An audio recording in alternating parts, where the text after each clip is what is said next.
kalli fuskar shi ke kalli fuskar shi cikin ruwan nan da mota sai ki kalle ta sai ki sun kai da Vale.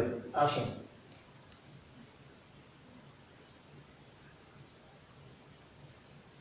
Hanyar ta tafi.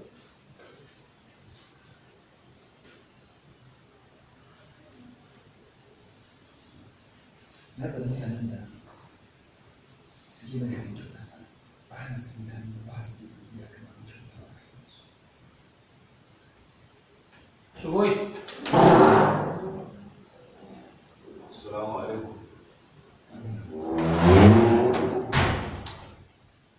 Labarin gajiya. Ba su.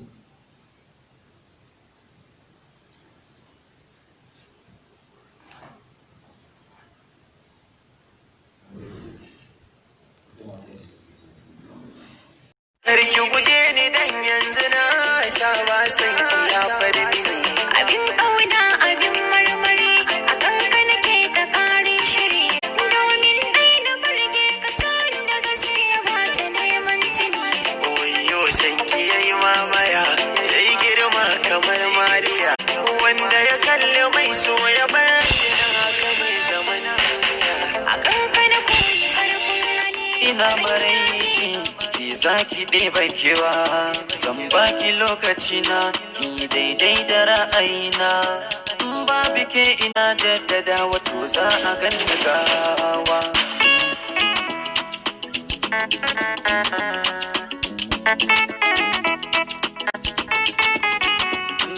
mafarki nake ina wai kike da zanganki akwai sakunan da na yi tanadi da zan baki kawai damuwar ido so suke su kalle ki tuna min gizo tsawon lokuta da surariki kan so ina tafa ƙarya kake yi Umar kai ne ka sace min kuɗina miliyan 10 kuma idan har baka damun da kuɗina ba sai ka goge min kafata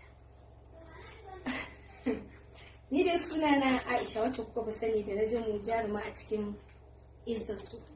Ina ma abota kallon fina-finan Hausa, maza ku garzaya YouTube ɗinmu mai suna Arahus TV domin kallon shahararren fim ɗin namu mai suna Bugun Zuciyar Masoya wanda za a sakar muku a gobe Juma'a.